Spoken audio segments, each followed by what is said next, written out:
திராவிட முன்னேற்ற கழக தலைவர், இன்றைய முதலமைச்சர், அவர் எதிர்கட்சி தலைவராக இருக்கின்ற பொழுதும் சரி, ஆட்சிக்கு வந்த பிறகும் சரி, மதுரை மாவட்டத்திற்கு பல்வேறு திட்டங்கள் நிறைவேற்றப்படும் என்று அறிவித்தார். ஆனால் அறிவிப்பதோடு சரி, எந்த திட்டம் வந்த மாதிரி இல்லை. அதில் ஒரு சிலவற்றை இந்த நேரத்தில் குறிப்பிடுவது பொருத்தமாக இருக்கும் என்று கருதுகிறேன். மதுரைக்கு 600 கோடி ரூபாயில டைட்டில் பார்க் அமைக்கும் என்று அறிவித்து 2 ஆண்டு ஆகிப்போச்சு. திமுக ஆட்சிக்கு வந்து 3 ஆண்டு ஆக போகுது. 2 ஆண்டுக்கு முந்தைய டைட்டில் பார்க் 600 கோடியில் அமைக்கப்படும் சொன்னாங்க. அதுக்கு எந்த நிதியும் ஒதுக்கல, அதுக்கு உண்டான பணியும் துவங்கல. அம்மாவுடைய அரசு இருக்கின்ற பொழுது மதுரை மாநகர மக்களுக்கு தடையில்லாமல் பாதுகாக்கப்பட்ட குடிநீர் வழங்க வேண்டும் என்ற அடிப்படையில 50 ஆண்டு கால கோரிக்கையை நிறைவேற்றுகின்ற விதமாக சுமார் 292 கோடி ரூபாயில அந்த குடிநீர் திட்ட பணிகளை துவக்கி இன்னைக்கு சுணக்கத்தோடு அந்த பணி நடந்துகிட்டு இருக்குது. இந்த விடியா திமுக அரசு, அண்ணா திமுக அரசு கொண்டு வந்த என்ற ஒரே காரணத்திற்காக அந்த பணியை இன்னைக்கு வேகமா செய்யல. இந்த திட்டத்தினுடைய மதிப்பு 1292 கோடி. அதே போல நெல்பேட்டையில் இருந்து அவனியாபுரம் விமான நிலையம் செல்ல உயர்மட்ட பாலம் அறிவிச்சாங்க. ஆனா அதுக்கு தேவை நிதி ஒதுக்கல.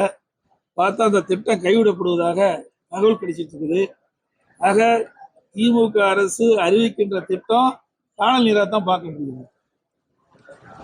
மதுரை சிறைச்சாலை வளாகம் மதுரை மாநகராட்சிக்கு வெளியே அமைக்கப்படும் என்று கூறினார்கள்.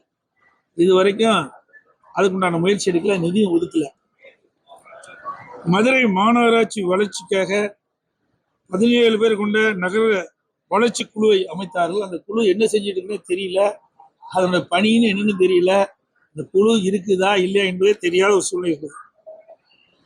மதுரை விமான நிலைய ஓடுதளம் அமைக்க அண்டர் பாஸ் அதிமுக அரசு இருக்கும் போது அதை ஏற்பாடு செஞ்சோம். அதுக்கு தேவை நிதி ஒதுக்கீடு செய்யலாம். மதுரை மெட்ரோ ரயில் திட்டம் இன்றைக்கு அறிவிச்சாங்க. அந்த அறிவிப்போடு நிற்குது. அதற்குண்டான பூர்வாங்க பணி எதுவுமே செயல்படுத்த நிதியோ மற்ற எதுவும் ஒதுக்கல.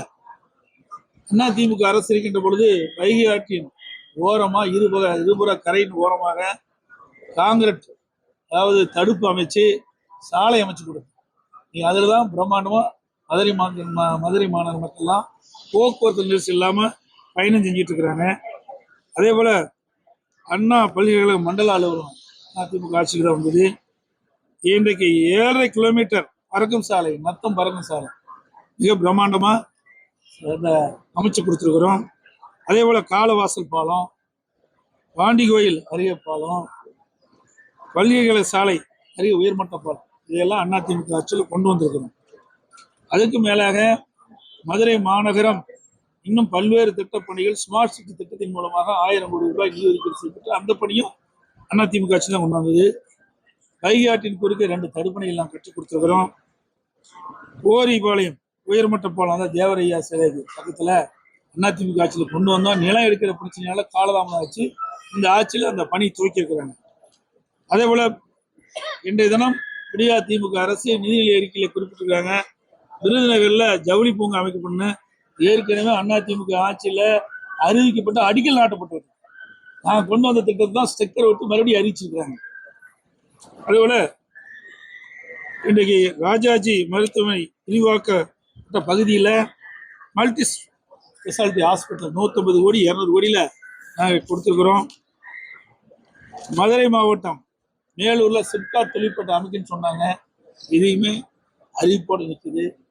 அதோட மாவட்ட ஆட்சியளவு 30 கோடி ரூபாயில் விரிவாக்கம் செய்கிறது. இதெல்லாம் அதிமுக ஆட்சி செய்தது. திராவிட முன்னேற்ற கழக ஆட்சியில் அறிவித்தோடு சரி, மதுரை மாவட்டத்துக்குன்னு எந்த பணியும் வரல. இதுதான் யதார்த்த நிலை. பாதகம் செய்பவரை கண்டால் நாம் பயங்கொள்ளலாகாது பாப்பா, மோதி மிதித்து விடு பாப்பா, அவர் முகத்தில் உமிழ்ந்து விடு பாப்பா. அண்மை செய்திகளை உடனுக்குடன் தெரிந்து கொள்ள இணைந்திருங்கள் இயம்நாடு தொலைக்காட்சியுடன்.